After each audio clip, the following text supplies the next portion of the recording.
d'abord, nous avons le site web qui a été développé en React, le service web qui a été développé en Java en utilisant le framework Spring Boot, puis l'application client qui a été développée en Java également, en utilisant Java Swing.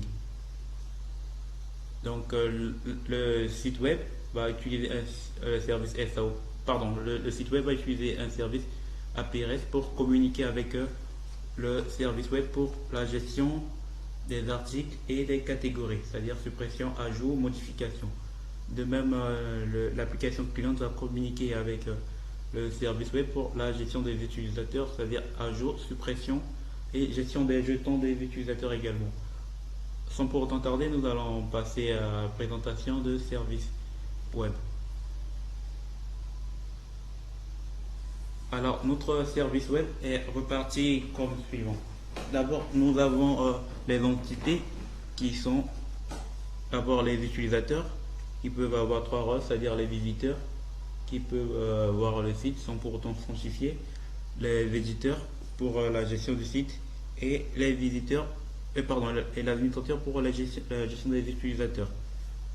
Et maintenant, nous avons les entités catégories qui représentent la catégorie globale dans laquelle il y aura des articles et les images qui sont liées à une article.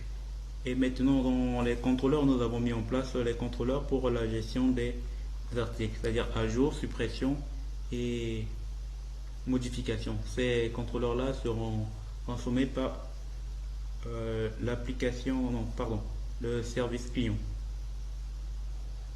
Donc, et pour la gestion des utilisateurs, nous avons mis en place un service SOP qui va utiliser le fichier XSD, utilisateur XSD pour générer des endpoints pour la gestion des utilisateurs, c'est-à-dire ajout des utilisateurs, suppression des utilisateurs, mise à jour des utilisateurs.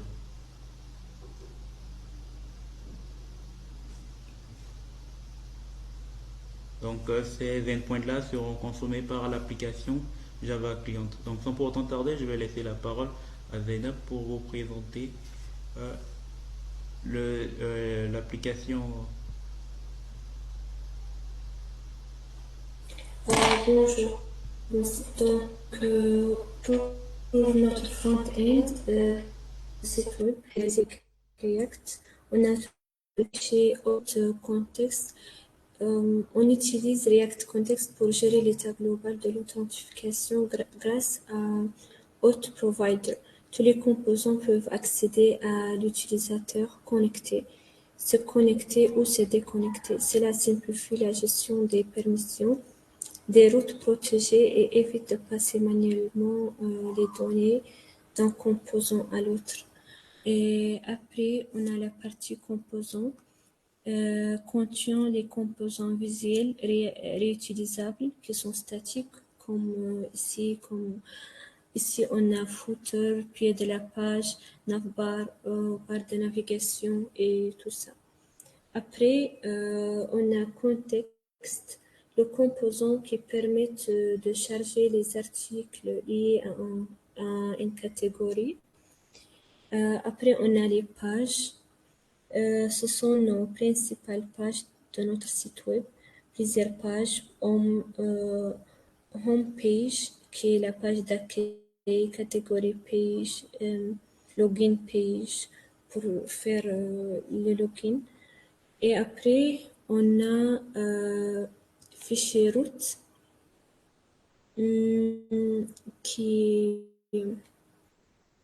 fichier route. Ici, on a le fichier dossier route plutôt, qui a le fichier protectedroute.js bloque l'accès à certaines pages si l'utilisateur n'est pas connecté ou pas autorisé. Après, on a le fichier service, le fichier API.js plutôt, fichier centralisé pour faire les appels HTTP avec action vers le back-end. Après, on a le fichier app.js, point d'entrée principale de l'application. On a index.js, lance l'application React en montant le composant app dans le DOM HTML. Maintenant, je passe la parole à Mohamed Lo. Bonjour, cher professeur. Donc, je vais vous présenter l'application client qui va consommer le service SAOP qu'on a implémenté au niveau du service web.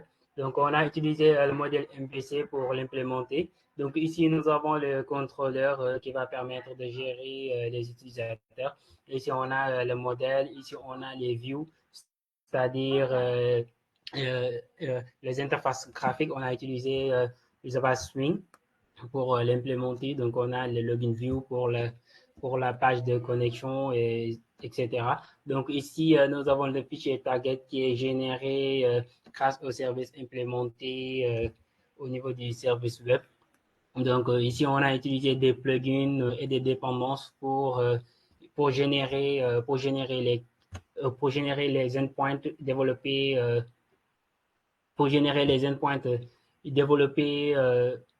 développés au niveau du service web. Voici les endpoints. Donc, sans plus tarder, nous allons passer directement à la présentation du site web. Donc,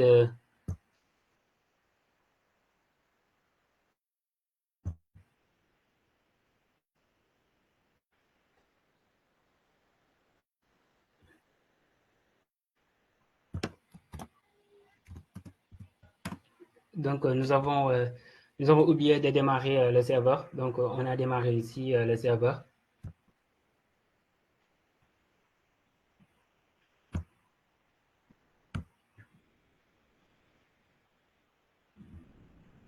Donc, le serveur s'est bien démarré.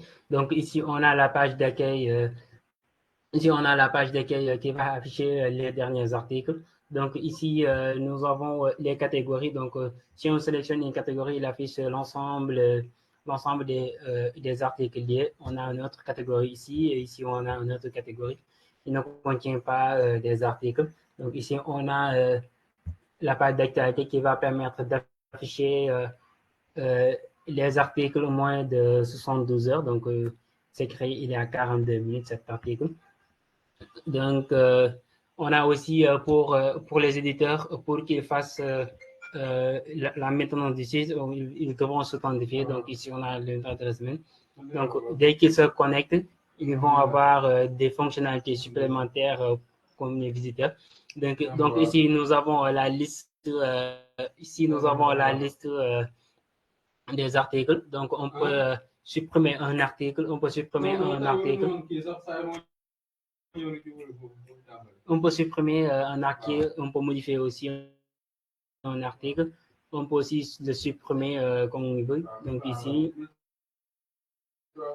on peut supprimer un article. Donc, ici, on peut ajouter un article, par exemple. On va choisir. Ici, on va faire un petit résumé pour le contexte. Donc, l'article a été bien créé. C'est là. Donc, ici, nous avons la liste des catégories. Donc, on peut modifier une catégorie. Par exemple, on peut modifier cette catégorie. Une catégorie, mais une catégorie qui est liée à un article ne peut pas être supprimée. Impossible de supprimer cette catégorie. Donc, ici, cette catégorie-là n'a pas lié à aucun article, donc on peut le supprimer. Si cet article est lié, donc on va essayer par celui-là. Voilà, c'est bon, donc l'autre article n'a pas été lié avec d'autres. Donc, sans plus tarder, je vais passer la parole à Marvin pour qu'il vous présente l'application client.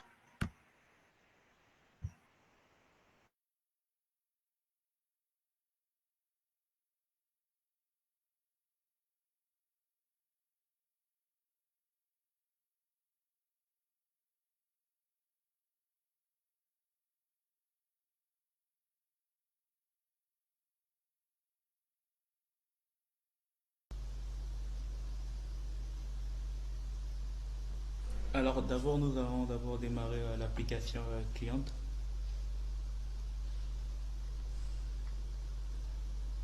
Une fois démarrée, l'application cliente va ouvrir une fenêtre d'authentification qui va permettre aux administrateurs de s'authentifier pour pouvoir gérer les utilisateurs, c'est-à-dire d'autres admins et ainsi que